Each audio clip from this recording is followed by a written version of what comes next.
The night I discovered I was destined to be the malicious supporting character, I tied the male lead, Bill Waterman, to the bed. In the secluded villa, I explored every inch of him, savoring what I believed was my only chance to defy fate. The next morning, the system's shrill alarm jolted me awake. You've slept with the male lead. What about the female lead? Calmly, I pulled my hand away from Bill's broad chest. He lay there in deep slumber, his wrists marked with the red imprints of our passionate struggle. Before the heroine entered the picture, we were childhood sweethearts, bound by an engagement decided at birth. But once she appeared, I would grow jealous and paranoid, driving him further away until I was utterly alone, despised by everyone. So I chose differently. First, to satiate myself, and then to leave with no regrets. 5 years later, when I returned, I heard the youngest heir of the Waterman family, Bill Waterman, had gone mad searching the world for me. Welcome to History channel. Subscribe to follow all our latest adventures. Story begins. Our reunion was at a business gala. The system reprimanded me as I arrived. If you hadn't slept with Bill Waterman 5 years ago, throwing the storyline off course, he would have married Fiona Agutta by now. Fix this. I resisted the urge to roll my eyes. Does this system even care about the rights of supporting characters? I haven't done anything villainous. I haven't even competed with Fiona, nor have I ever met her. The system's so-called fix was to restore the story's original trajectory. Bill Waterman and Fiona Agutta would fall deeply in love, marry, and have twins. Meanwhile, I was destined to spiral into jealousy and ruin, pushing Bill further away until I was betrayed by everyone. This is the fate of the malicious supporting character, the system declared. If the timeline doesn't correct itself, you'll face bankruptcy, homelessness, and ultimately die of cancer, filled with regret. I scoffed. I don't believe you. A second later, I collapsed to the floor, coughing up blood. All right, fine. I believed it. Sighing, I took my seat at the gala and glanced toward the center of attention. During my years abroad, news of Bill Waterman often reached me. In 5 years, he had transformed from an unknown figure to a rising star in the business world, now a formidable tycoon. Standing beneath the spotlight in a tailored black and white suit, he resembled a flawless exhibit in a luxury showcase, exuding an intimidating presence. With slender fingers holding a wine glass, he sipped lightly and clinked glasses with others. My gaze drifted upward, lingering on his lips, red, perfectly shaped, and mesmerizing as they moved while he conversed. I had only kissed them once, 5 years ago. Perhaps the world had always seen me as nothing more than a malicious supporting character. Despite 18 years of living together, our moments of true intimacy were painfully rare. Sensing my gaze, Bill's dark eyes flicked toward me for a fleeting second. Then, just as quickly, he dismissed me, as if I were insignificant debris. I hesitated, debating whether to approach him and say hello. After all, how else could I advance the storyline? Before I could act, a girl bounded to his side, cheerfully hooking her arm through his. Not far away, I caught snippets of her voice. Bill, don't drink too much. I worry about you. That was her. The heroine of the novel. Fiona Agutta. A sweet, kind-hearted girl radiating sunshine and salvation. Her eyes met mine briefly through the crowd before glancing away, just like Bill had done. Then she smiled at him, a smile so tender it left my heart aching. I clenched my fists, recalling our shared history. The Waterman and Jameson families were old friends until misfortune struck the Watermans. When Bill was 7, his father went to prison, his mother died in a car crash, and the Jamesons took him in. For 15 years, he was my reluctant companion. We had a childhood engagement, but everyone eventually declared he was unworthy of me. Even my father, who once supported our union, advised, "Keep him as a plaything if you must, but you should marry someone better." So Bill became less my fiancé and more my servant. Once proud and aloof, he gradually became meek and obedient. His submission irritated me. I pushed him further. I made him cook, clean, even fetch donuts from one side of the city to the other, only to change my mind. Why didn't Bill ever resist? One night, at a small gathering, I poured wine over his head in front of everyone. The liquid dripped down his sharp nose, over his lips, pooling on his chin. He looked pitiful. All because he had asked me to drink less. After all, I had only just turned 18. Kneeling before me, Bill calmly wiped the wine from my shoes. "If you're angry, take it out on me," he murmured. "Don't dirty yourself." In response, I shoved him onto a sofa, straddling him as I opened another bottle. "Don't, Alicia," he started, only for me to silence him by forcing the wine down his throat. His body tensed beneath me, his face flushed, his eyes reddening as his friends jeered around us. That pitiful yet defiant look. How I loved it. But that night marked the beginning of my rebellion against fate. I discovered the truth. I was a mere pawn in a story, designed to torment Bill until the heroine arrived to save him. I refused to play along. So I sent the servants away, locked Bill in my room, and explored every taboo I could imagine. The system screamed in protest. "You've ruined the story. This is supposed to be a pure romance." I left without looking back. Not my problem. But now, as I stood before him and Fiona, the weight of the system's expectations pressed down on me. "What now?" I asked. "Slap him, say something cruel, and let Fiona comfort him," the system instructed gleefully. So I approached Bill, who was already eyeing me with cold detachment. Fiona protectively stepped in front of him. "Mr. Waterman," I began, my voice steady. He froze. "What did you call me?" "Bill," Fiona interrupted sweetly. "Who is she?" "An ex." Ignoring her, Bill grabbed my wrist. "Care to introduce yourself properly?" I raised my hand and, following the script, slapped him. "Don't forget, Bill Waterman. You were nothing but a dog by my side." Fiona gasped, clutching his arm. "Bill, don't let her upset you. I'm here for you." Turning away, I whispered to the system, "Is that enough?" "Yes. You can leave now," it replied.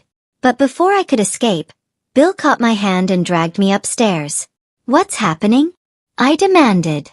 The system hesitated before answering grimly. "Bill Waterman is a vengeful male lead. He's taking you upstairs to punish you. Brace yourself." Resigned to my fate, I followed. The second floor of the banquet hall led to a spacious room. A master bedroom. Bill Waterman shoved me roughly into the farthest corner, the force sending me sprawling onto the bed. Surprisingly, it didn't hurt. I steadied myself, bracing for whatever confrontation he had in mind. He loomed over me, his movements deliberate as he reached into the cabinet beside the bed and pulled out a pair of handcuffs. Wait, weren't those the same ones I'd bought 5 years ago? Panic bubbled up in my chest. "What are you doing? Who punishes their enemy with this?" Something felt seriously off. His face remained impassive, his expression cold and unreadable, like a dense mist obscuring his thoughts. Without a word, he fastened the cuffs around my wrists, the sharp click echoing in the quiet room. Anyone who truly knew Bill Waterman would recognize this side of him. Calculated, detached, impenetrable. His hand lifted to grip my chin, tilting my face up to meet his gaze.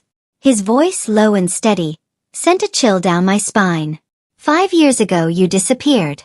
Was I so inadequate that I couldn't satisfy you?" I blinked, stunned, before blurting out. That was my first time. I didn't have much experience. For a fleeting moment, confusion softened his features. His gaze dropped, his long lashes casting delicate shadows under the crystal chandelier's light. He wasn't angry. He wasn't vengeful. He was genuinely questioning himself. The second floor of the banquet hall opened into a spacious suite. A master bedroom. Bill Waterman shoved me with such force that I stumbled onto the bed. Though the impact was harsh, I barely felt it. Sitting upright, I braced myself, waiting for him to lash out. Instead, he leaned in, his expression unreadable, and reached into a nearby cabinet. From within, he pulled out handcuffs. They looked eerily familiar. Weren't these the same ones I'd bought 5 years ago? Panic bubbled up in my chest. What are you doing? Who uses handcuffs to punish their enemy? This didn't feel like punishment. It felt like a detour into madness. Bill's face remained impassive, cold as a wintry mist. With practiced ease, he secured my wrists. His movements were deliberate, his silence unnerving. Anyone who truly knew him would recognize this. The steely resolve of a man who never let his emotions show.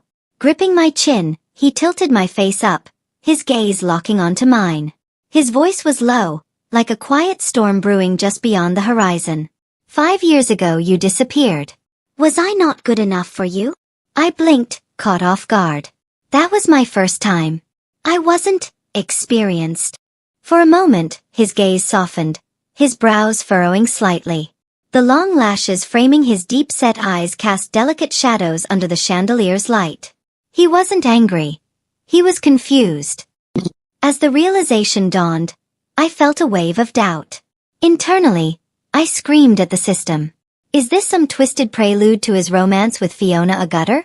The system paused for a moment, then responded with absolute certainty. No. He's furious over the humiliation you put him through 5 years ago. This is his way of punishing you. In most novels, the heroine would walk in right about now, get jealous, and then the male lead would mess everything up, leading to a dramatic pursuit arc. That must be it, I muttered, resigned. For the sake of my future fortune and freedom, I gritted my teeth and closed my eyes. Fine. Do whatever you need to do. Just get it over with. I have a home to get back to. Bill didn't move. Instead, his thumb brushed against my lower lip. His gaze heavy with an emotion I couldn't decipher. In a voice that sent shivers down my spine, he murmured, "You said it yourself." Yes, I had said it. What of it? I was growing impatient. The absurd demands of the system had soured my mood, and my life felt like it was spinning out of my control. All I wanted was for this scene to end so I could return to being the pampered Jameson heiress. I didn't understand my novel counterpart. How could losing a man drive someone to ruin? Surely, as long as I stuck to the script and ensured Bill and Fiona's happily ever after, I wouldn't meet such a pitiful end. Lost in thought, I didn't notice him move closer until his fingers tightened around my chin. His voice was a low whisper. Answer me. Did you mean it when you said I could do whatever I wanted? Why was he so chatty? Did I have the option to refuse? Before I could snap back, Bill's lips descended on mine, warm and demanding. His kiss was both fierce and tender, an intoxicating mix that left me breathless. The taste of wine lingered on him, sharp and heavy, no doubt from the drinks he'd had earlier. Well, of course, the Bill Waterman of today was a powerful CEO, constantly navigating business deals and social events. My thoughts drifted, but his teeth nipped at my tongue, jolting me back to reality. I winced, glaring at him. What was happening? Panicked, I mentally screamed at the system. Is this how male leads punish villainesses now? The system's shrill alarm pierced through my mind, louder than anything I'd heard before. What's going on? This wasn't in the script. You tell me. Desperate, I tried to push Bill away, but his weight pinned me down, his hands exploring with reckless abandon. My wrists, tied with his silk tie, left me no room to resist. Get off me! I protested, my voice muffled against his lips. Bill Waterman, are you insane? He didn't respond. He didn't even flinch. Somewhere outside, I heard the sound of glass shattering, followed by faint voices. There's someone outside, I hissed. Unbothered, Bill untied my wrists, only to push me deeper into the silken sheets. His voice was cold and firm. There's no one. Liar. If the system was right, Fiona Agutter should have burst in by now. System, what do I do next? System? Silence. The system was gone, leaving me to fend for myself. Hours later, I woke to the soft sound of Bill's steady breathing. The curtains were drawn, casting the room in a gentle darkness. Checking my phone, I saw it was already 4 in the afternoon. My face burned as the memories of the previous night came rushing back. Bill Waterman had been relentless, pushing me to my limits. My knees ached, and the cool glass of the window soothed my fevered skin. Shakily, I picked up my scattered clothes and slipped out of the room, my legs barely steady enough to hold me. What had happened between us? What did this make us? Years ago, I had read novels where the male and female leads remained pure and devoted to each other, their love transcending all obstacles. Now, I was living in a twisted version of those stories. The truth was undeniable. I had fallen for Bill Waterman. His resilience in the face of adversity, his quiet dignity, and even the vulnerability in his eyes, all of it had drawn me in. But I knew the price of getting too close. As I made my way downstairs, the system reappeared, groaning as if rebooting from a crash. Unbelievable. No wonder my feed was a blur of static last night. What the heck happened? Don't look at me, I muttered. I didn't consent to any of it. This is on him. The system hesitated. Technically, you're right. But if the story deviates too far and Bill Waterman doesn't end up with Fiona a gutter, you'll still face the consequences. Of course. Typical. Walking through the lobby, I overheard murmurs from passing staff. Mr. Waterman never left the room last night. Well, he's 27. It's normal for a man to have needs. But isn't he with Miss a gutter now? After last night, she's practically guaranteed to become Mrs. Waterman. At the entrance, Fiona a gutter stood waiting, her soaked dress clinging to her fragile frame. Her red-rimmed eyes met mine as I stepped out. As I approached the entrance of the Grand Hall, I saw Fiona a gutter still dressed in last night's gown.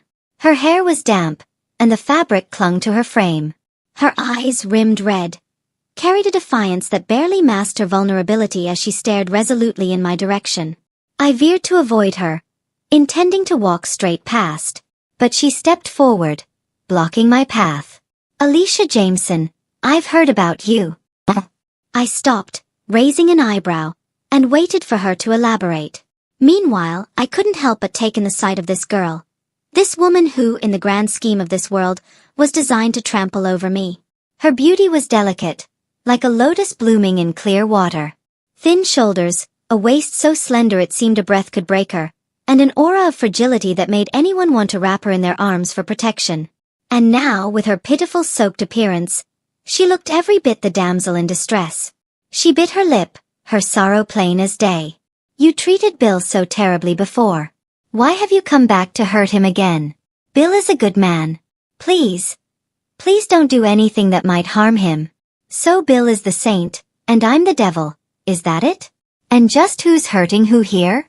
I paused, letting the silence hang for a moment before asking flatly, what's so great about Bill Waterman? She tilted her head, her eyes lighting up as she spoke. To the outside world, he's cold, cynical, and sees no beauty in life. He's ruthless, calculating, extreme, and unrelenting, focused solely on making money. In the early days, he drank himself into gastric perforation just to close deals and endure humiliation from business partners without batting an eye. He spent countless nights sleeping in his office, clawing his way out of the darkness. Yet, when given even the smallest chance, he soars higher and higher. People admire his brilliance but fear his methods. Her voice softened, and the light in her eyes dimmed. But I see his fragility. I see a man scarred by 15 years of humiliation and dependence on others. He isn't heartless. He's just guarded because of his pain. I love him, and I'm willing to heal him. To stand by his side. Ah yes, of course. Blame me for everything. With a sigh, I shrugged off my jacket and draped it over her shoulders. Go home. It's raining, and the temperature will drop tonight. It was only 4 in the afternoon, almost a full day since last night's banquet had ended. Was she really standing out here just to torment herself? She knew where Bill and I had been, yet she hadn't barged in, thrown a tantrum or demanded answers. She could have gone home to her plush sofa or silk sheets, maybe bought herself some luxury items with Bill's money as consolation. But no, she had to choose the most foolish option of all. Without another glance, I limped away, ignoring the ache in my knees and the weight of her gaze. I couldn't understand her. Devoting everything to one man, losing herself completely. Was it really worth it? The system's voice suddenly buzzed with excitement. Host, brilliant. Absolutely brilliant. Ha! I responded absent-mindedly, unsure what it was so thrilled about. By giving Fiona a gutter your jacket, you've shown her the marks left by last night's events with Bill Waterman. This will fuel her jealousy and bitterness, leading to a confrontation with the male lead. They'll argue, misunderstandings will escalate, and eventually, Bill will have to pursue her in a dramatic, heartfelt redemption arc. It's perfect. I just wanted to give her a jacket, I replied flatly. Still, I glanced down at my chest and saw the red marks trailing across my skin, evidence of Bill's less than gentle attentions. When I looked back, Fiona's teary eyes were fixed on me, her lips trembling as though she were about to cry. Ah well. Being misunderstood was my fate as the villainess, wasn't it? I won't let you hurt him, she suddenly declared, her voice quivering with determination. Bill Waterman will be mine. I nodded, responding with a vague, almost bored smile. You're absolutely right. But I also think postnatal care for sows should start during pregnancy. Reducing their feed 4 to 5 days before delivery helps lessen abdominal pressure. That way they can eat more after giving birth. Anyway, that's all I have to say. Goodbye. Fiona opened her mouth to respond, but no words came. She seemed too stunned to argue as I walked off, leaving her behind. The system buzzed again, practically giddy. Host, you're a natural. That was incredible. You used a mundane excuse to completely unnerve her, planting the seeds of jealousy and setting the stage for the next big twist. This is why you're the original malicious supporting character. Your instincts are leagues ahead of my lame slap suggestion from yesterday. But that wasn't my intention. I had simply thought the poor girl looked pitiful, standing there drenched. After all, Fiona Gutter was barely out of college. A naive, fresh-faced newcomer to society. As I stepped outside, my gaze fell briefly to the faint reflection in the glass. The marks Bill had left on me stood out vividly, a reminder of the chaos he brought into my life. Behind me, Fiona's tearful gaze followed my every step, her expression one of wounded pride and jealousy. When I returned home, my family greeted me with a warm celebration. My mother immediately pulled me into her arms, her face full of worry. Oh, my poor girl. You've gotten so skinny after all these years abroad. Look at your arms and legs. Have you even been eating properly? Overreacting much, Mom. I'd actually gained 10 pounds, as confirmed by a recent physical. My eldest sister, Arya Jameson, a doctor, didn't waste a moment. She dragged me to her home office for a full health check. Not bad. You've been exercising, haven't you? Your body fat percentage is much healthier than it was 5 years ago. Gee, thanks, sis. Even my oldest brother, Adam Jameson, a top-tier celebrity, canceled his packed schedule to come home. He showered me with gifts, including autographed memorabilia from some of my favorite stars. So, are you staying this time? He asked. I shook my head. I'm not leaving again. My studies are finished. 5 years ago when I left the country, it wasn't just because I'd slept with the so-called male lead, Bill Waterman, and feared the consequences. There was another reason. An opportunity to pursue an accelerated doctoral program in quantum finance.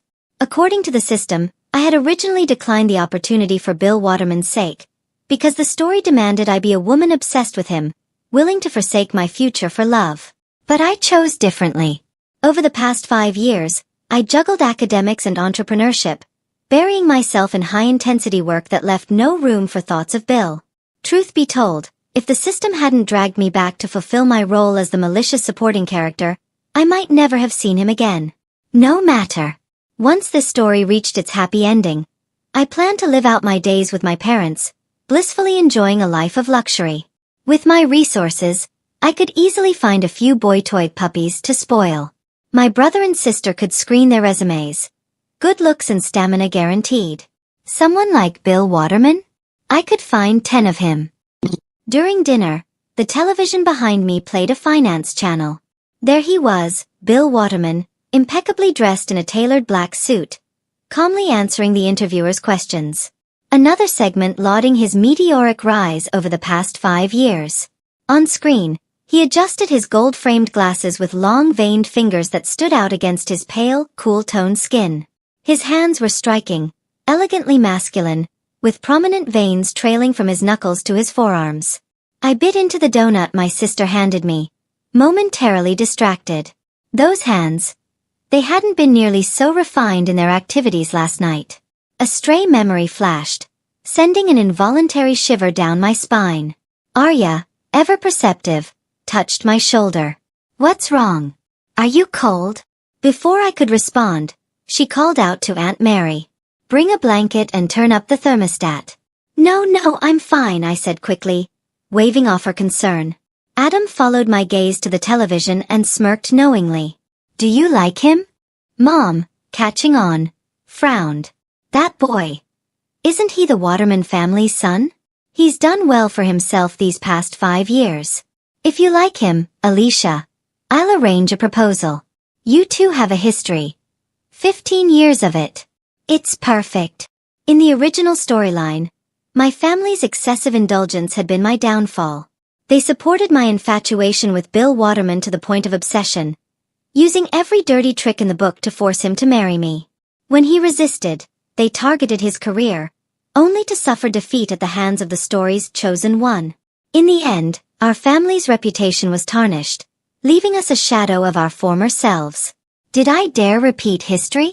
Feigning disgust, I scoffed. Like him? Absolutely not. Just pretend you never saw him. They shrugged, satisfied, and returned to their meal. Out of the corner of my eye, I watched Bill on the screen. He had changed so much in 5 years. This version of Bill was poised, distant, and authoritative, his few words carrying weight. Even through the screen, he exuded a palpable sense of control. At one point, he loosened his tie, as if the heat had finally gotten to him. Then, with a decisive motion, he unbuttoned his collar. The interviewer faltered mid-question, eyes widening. Because on Bill's neck was a blatant cluster of love bites. The host couldn't resist probing. Mr. Waterman, those marks, are they?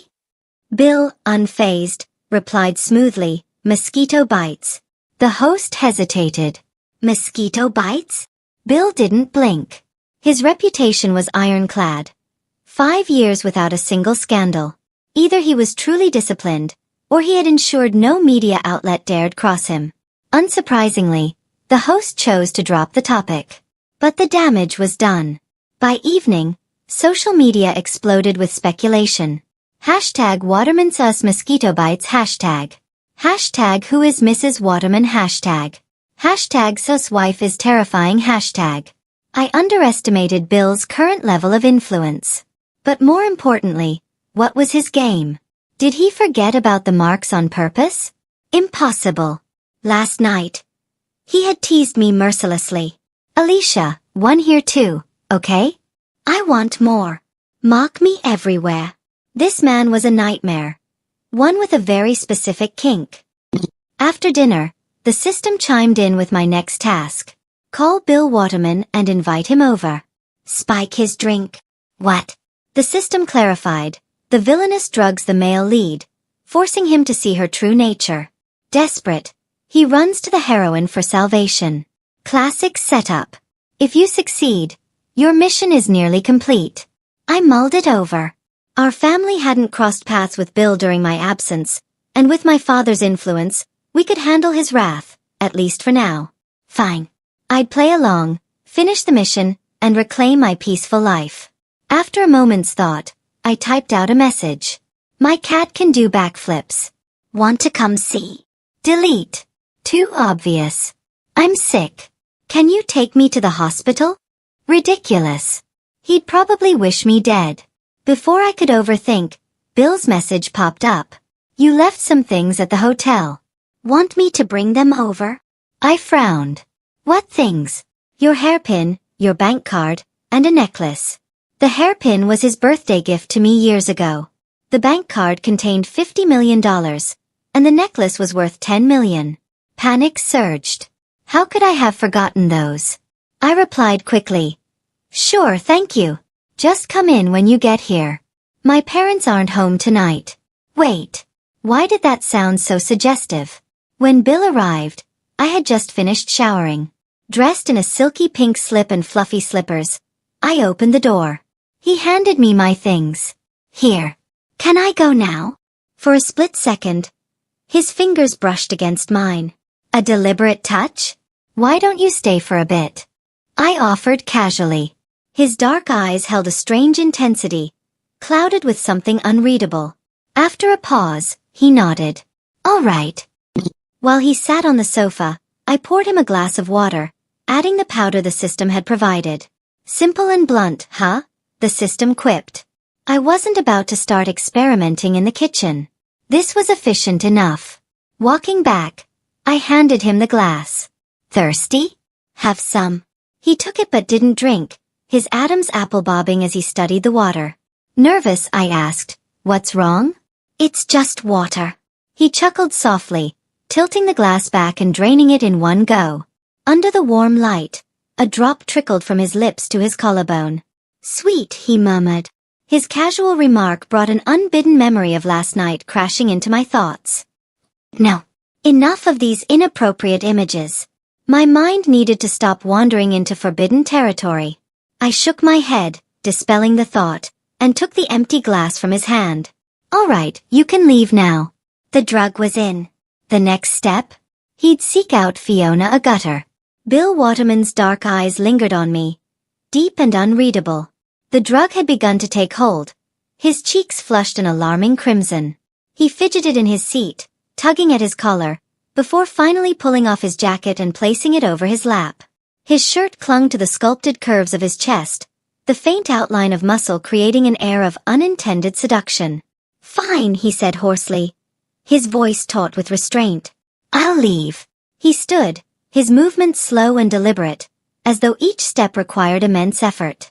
The system's shrill voice rang in my head. "You can't let him go. Seduce him. This is what villainesses do. Lure the male lead into temptation, only for him to realize in a haze of desire that she isn't the woman he loves. Then he'll push her away, reaffirming his devotion to the heroine. Classic setup." I groaned inwardly. Seriously? Do you ever stop? This is how the plot stays engaging. I didn't move, watching as Bill's hand gripped the doorframe. His fingers tightened, knuckles whitening, and his back bent slightly as if to catch his breath. The veins in his neck stood out, a clear sign of his fraying self-control. The system started chanting like a broken record. Cancer, bankruptcy, death. Cancer, bankruptcy, death. Fine. I took a step forward, closing the distance between us. Just as he was about to cross the threshold, I grabbed his arm and pulled him back. His crimson lips were so close I could feel his warm breath brushing against mine. His chest rose and fell unevenly, and before I could second-guess myself, the words tumbled out.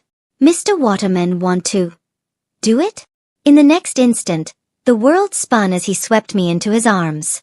Without hesitation, he carried me back into the bedroom, the door slamming shut behind us. It was as if something inside him had snapped. He wasn't hesitant or reluctant. In fact, he seemed more eager than I was. We kissed. Again and again, I waited for the moment he'd pull away, the realization dawning that I wasn't Fiona a gutter. But that moment never came. Instead, Bill grew bolder, his touches more insistent. Frustrated, I shoved him off with my foot. "I'm Alicia Jameson, not Fiona a gutter. Go find her." I turned my face into the blanket, refusing to look at him.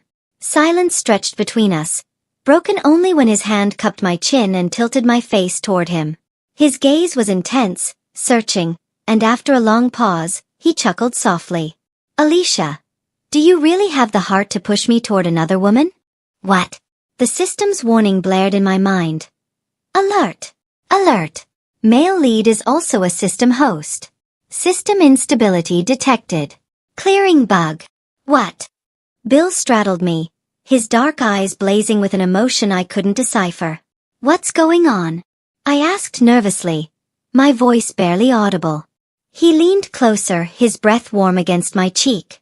"I gave you a chance to chase your dreams, and you really had no intention of coming back, did you? If I'd known, I should have done what I did in our past life. Tie you to my side and never let you go. Your eyes, your heart, your everything. All mine." I wanted to respond, but his lips captured mine again, silencing any questions. Through the haze, I vaguely heard the system's exasperated muttering. "Bill Waterman's system is way more advanced than mine. Host, you're on your own now. Good luck. Thanks for nothing, system." Later, I lay sprawled across Bill's chest, too drained to move. His hand idly played with my hair. His eyes closed as if in deep thought. But I hadn't forgotten. "What did you mean earlier?" He opened his eyes, meeting my gaze with a faint smile. You're the villainess in a novel called The Tyrant's Sweet Wife. Fiona Agutter is the heroine, and I'm the male lead, he began, his tone calm. I nodded. The system had already told me this much.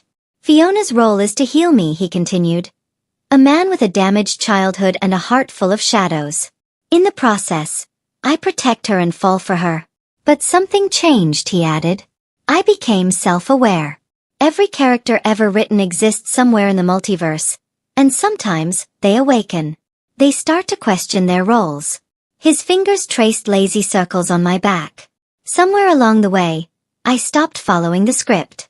Instead of being repelled by your treatment of me, I found myself drawn to you. I stared at him, dumbfounded. You mean? He chuckled, pressing a kiss to my forehead. If being your dog meant staying by your side, I'd gladly do it for a lifetime.